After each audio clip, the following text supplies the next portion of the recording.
వరుస చోరీలకు పాల్పడుతున్న ముగ్గురు రోహింగ్ గ్యాంగ్లను నల్గొండ రూరల్ పోలీసులు అరెస్టు చేశారు.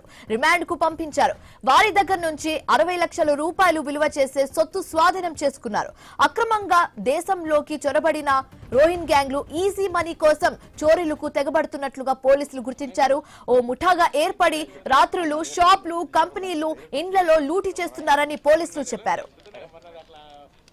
అర్జాలబావి గ్రామ శివారులో నిధి పైపుల మ్యానుఫ్యాక్చరింగ్ కంపెనీ ఉంది.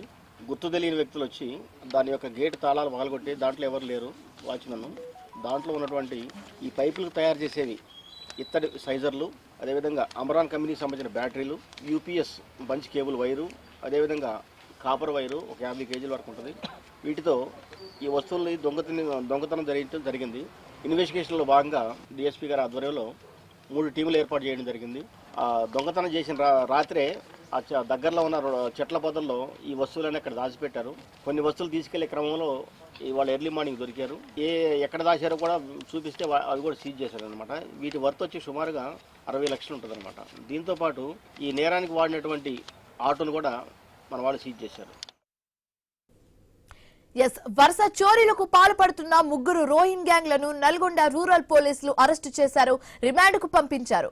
ఇదే అంశానికి సంబంధించి మరింత తాజా సమాచారం మా కరెస్పాండెంట్ కిరణ్ ఫోన్ ద్వారా అందిస్తారు. కిరణ్, శివాని, బర్మా నుంచి భారత్ లోకి అక్రమంగా ప్రవేశించినటువంటి రోహింగ్యాలు చోరీలకు తెగబడుతున్నారనేది తెలుస్తోంది. అయితే బాలాపూర్ లో నివాసం ఉంటున్నటువంటి ఈ ముఠ ట్రాలీ ఆటో నడుపుకుంటూ కూడా ఎక్కడ హైదరాబాద్ రంగారెడ్డి, అదేవిధంగా నల్గొండ శివారులో ఉన్నటువంటి మూతపడ్డటువంటి కంపెనీలే టార్గెట్ చేసుకుంటూ ఆ కంపెనీలో కూడా చోరీలకు పాల్పడుతున్నట్టు కూడా నల్గొండ జిల్లా పోలీసులు ధృవీకరించారు.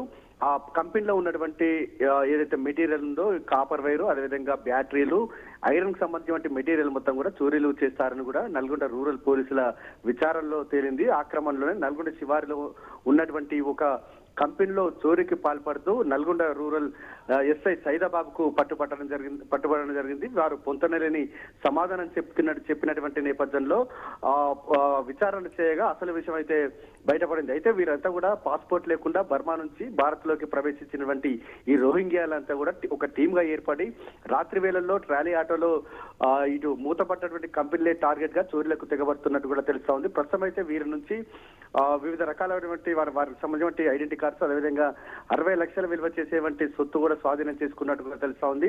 మరో ఈ ముఠాకు సంబంధించి ముగ్గురు అరెస్ట్ అయ్యారు. మరో 4 పరారీలో ఉన్నట్టుగా తెలుస్తుంది. ఆ పరారీలో ఉన్న వారి కోసం కూడా నల్గొండ రూరల్ ఎస్ఐ సైదాబాబు నేతృత్వంలో గాలింపు చర్యలైతే కొనసాగుతున్నట్టు కూడా తెలుస్తా ఉంది. ఎవరైతే గుర్తు తెలియని వ్యక్తులు రాత్రిపూట ఇటువంటి వారు ఎవరైతే ఉన్నారో వారి పట్ల కూడా స్థానికులు అప్రమత్తంగా ఉండాలి, పోలీసులకు సమాచారం ఇవ్వాలని కూడా ఇప్పటికే రూరల్ ఎస్ఐ సైదాబాబు కూడా ఇటు ప్రజలకు చెప్తున్నటువంటి పరిస్థితి అయితే ఉంది. మొత్తానికైతే అక్రమంగా వివిధ ఇతర దేశాల నుంచి ఇటు భారత్ లోకి ప్రవేశించినటువంటి ఈ రోహింగ్యాల ముఠా ఏదైతే ఉందో ఈ ముఠా మొత్తం కూడా ఇటు పాత కంపెనీలో అదేవిధంగా మూతపడ్డటువంటి ఈ ఇండస్ట్రీ సంబంధించి టార్గెట్ గా చోరీలకు తెగబడ్డట్టుగా ఇటు నల్గొండ పోలీసులు ధృవీకరించారు. Thank you Kiran.